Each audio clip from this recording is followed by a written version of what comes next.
नमस्कार दोस्तों, मेरा नाम सारांश है और मैं एक आम भारतीय युवक हूँ। दोस्तों माफ कीजिएगा अगर आज मैं कुछ गलत बोल जाऊं, क्योंकि हो सकता है कि ये टॉपिक कुछ लोगों को नहीं भी पसंद आए। 6 मई 2020 बुधवार का वो दिन जब हमारी इंडियन आर्मी ने रियाज नाइकू नाम के एक आतंकवादी को मार गिराया।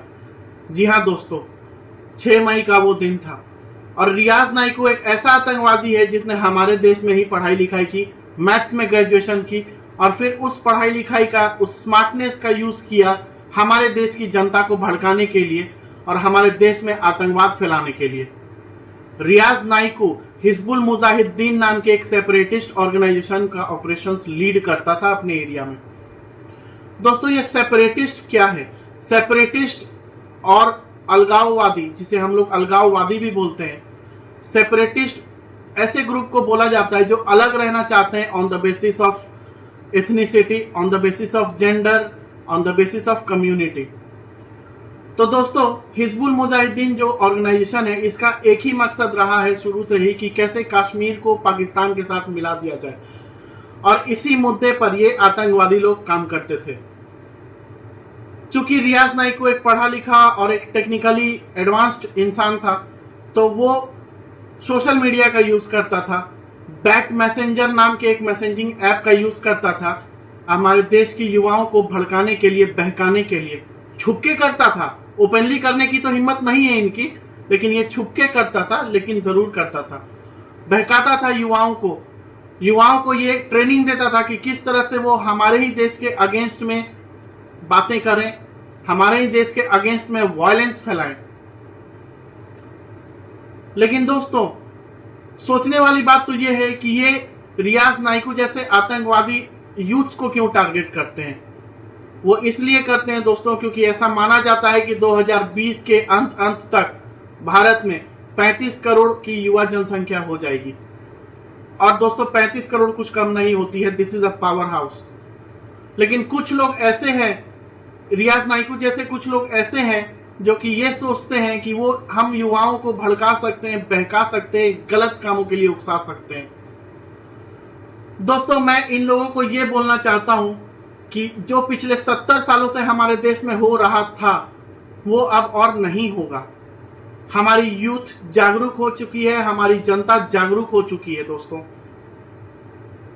आप अब किसी के मां के मरने पे और किसी के बेटे के मरने पे पब्लिक को इमोशनल फुल नहीं बना सकते हो, क्योंकि ये डिजिटल इंडिया का समय है, ये डेवलपिंग इंडिया का समय है। हम जानते हैं कि क्या सही हो रहा है और क्या गलत हो रहा है। देखिए समाज में अच्छे और बुरे दोनों तरह के लोग होंगे ही होंगे और रहने भी चाहिए, क्योंकि अगर आपको क्रिटिसाइज करने वाले लोग नहीं रहेंगे तो फिर हमें हमारी गलतियों के बारे में पता भी नहीं चलता है। लेकिन क्रिटिसिज्म का मतलब ये नहीं होता है दोस्तों कि आप अपने देश के अगेंस्ट में बातें करें। कोई अगर अच्छा काम कर रहा हो तो उसे आप हर समय डिमोटिवेट करें। ऐसे ऐसे कॉलेजेस हैं हमारे देश में, नामी कॉलेजेस, जहां पे बच्चे हमारे पैसों पे पढ़ते हैं, हम टैक्स पेयर्स के पैसों पे पढ़ते हैं, हम यूथ्स, हम सीनियर सिटीजन्स और हमारे देश की बाकी जनता के पैसों पे पढ़ते हैं, मगर वो देश के खिलाफ नारे लगाते हैं। वो बरसी मनाते हैं एक आतंकवादी के मरने पर, वो भारत तेरे टुकड़े होंगे जैसे नारे लगाते हैं, और वो आजादी के नारे लगाते हैं कि हमें आजादी चाहिए। अरे किस बात से आजादी मांगते हो भाई साहब? तुम किस बात से आजादी मांगते हो? खुद को इतना पढ़ा लिखा बताते हो और तुम्हें यह भी नहीं मालूम है कि भारत को आजाद हुए बहुत साल हो चुका है। 1947 में ही हमने आजादी हासिल कर ली थी। फिर भी अगर आपको आजादी की सच्चाई बताऊं तो 2014 को हम लोग सही में आजाद हुए और हम आजाद हैं। पूरी दुनिया इस बारे में जानती है। तो हमारे युवा जनसंख्या को भड़काना बंद करें आप लोग। हम वो मूर्ख नहीं हैं जो आपके कहने पर किसी को भी गाली दे देंगे, आपके कहने पर अपने ही लोगों को मार देंगे। हम वो मूर्ख नहीं हैं, क्योंकि दोस्तों यंग इंडिया बदल चुका है। कुछ दिन पहले की घटना है भाई साहब, कुछ दिन पहले की घटना है ये।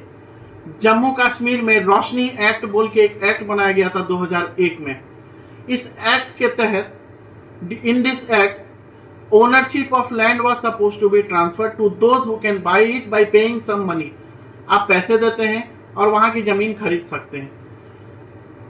गवर्नमेंट का मानना है कि इस एक्ट के तहत सरकार को 25,000 करोड़ रुपए रेवेन्यू आने की बात थी, लेकिन हुआ इसका जस्ट उल्टा। 73 से 75 करोड़ रुपए की ही रेवेन्यू आई। और जब इस चीज को स्क्रूटनी किया गया तब पाया गया कि इस एक्ट के अंदर में नेताओं ने 90% जमीन एक ही रिलीजन को दे दिया है। उस रिलीजन के ऐसे लोगों को दे दिया है जो कि पॉलिटिकली इन्फ्लुएंशियल हैं, जो कि आतंकवाद को बढ़ाने में फंडिंग करते हैं। तो इसके अगेंस्ट में हमारे जाने माने पत्रकार मिस्टर सुधीर चौधरी जी ने आवाज उठाई। कुछ गलत नहीं किया उन्होंने, छोटा सा एक ट्वीट किया था, छोटा सा एक रिपोर्ट बनाया था, जिसके अगेंस्ट में केरला में जाकर के कोई एक आदमी एफआईआर लॉन्च करता है। दोस्तों ये तो बहुत ही मतलब आश्चर्यजनक बात है कि घटना होती है कश्मीर में और एफआईआर लॉन्च होती है उस घटना के अगेंस्ट में केरला में। क्यों? इस बात पर कि सुधीर चौधरी जी ने धार्मिक इमोशंस को हर्ट किया है। शर्म आती है मुझे इस बात में सुन के, शर्म आती है।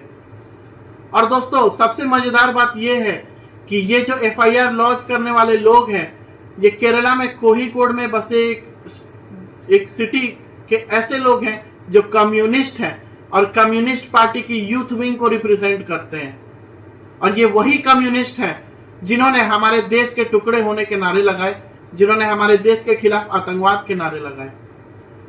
लेकिन मैं दोस्तों, मैं एक युवा हूं और मैं ये आप सभी को अपील करता हूं, आप सभी से ये रिक्वेस्ट करता हूं कि आप लोग जो मेरी इस वीडियो को देख रहे हैं, ऐसे लोगों के खिलाफ आप बात उठाएंगे, आप आवाज उठाएंगे, क्योंकि जो गलत है सो गलत है।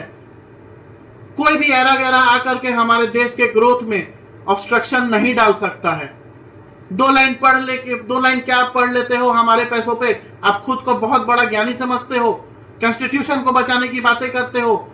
भाई साहब, जब आर्टिकल 370 हटाया गया तो ये हमारे कॉन्स्टिट्यूशन के हिसाब से ही हुआ है, बिकॉज कॉन्स्टिट्यूशन के पार्ट 1 में क्लियरली लिखा हुआ है कि India shall be a union of states. तो अगर इंडिया यूनियन ऑफ स्टेट्स है तो फिर क्यों जम्मू एंड कश्मीर हमारे स्टेट से अलग रहेगा, हमारे इंडिया से अलग रहेगा? बिल्कुल नहीं रहेगा। और यहां पर अगर हम हैं तो हम का मतलब सिर्फ कोई एक जात नहीं है, हम सभी लोग हैं जो इस धरती पर जी रहे हैं और धरती माँ के पैसे से अपनी जीवन चला रहे हैं। तो दोस्तों मैं यही कहना चाहूंगा कि आप ऐसे आतंकवादी लोगों के भड़कावे में न जाएं, आप ऐसे लोगों को बॉयकॉट करें, ऐसे लोगों के भाषणों को ना सुने और ऐसे लोगों की समारोह में ना अटेंड करें। यही सबसे बड़ा तमाचा होगा इन लोगों के मुंह पर और फिर ये लोग अपने रास्ते पर आएंगे। इसी के साथ मैं आपको धन्यवाद करना चाहता हूं मेरे इस वीडियो को देखने के लिए। अगर आपको अच्छी लगी हो तो आप इसे हर एक यूथ के मोबाइल तक पहुंचाएं, हर एक देश के सिटीजन के मोबाइल तक पहुंचाएं और उन्हें एहसास दिलाएं कि उनकी जिम्मेदारी बनती है हमारे इस देश के ग्रोथ में हिस्सा लेने की, पॉजिटिव वे में हिस्सा लेने की और हमारे सरकार की मदद करने की, क्योंकि बहुत जल्द इंडिया चेंज होगा from a developing country to a developed country. जय हिंद दोस्तों। आशा करता हूं आप लोग घर में होंगे और सुरक्षित होंगे।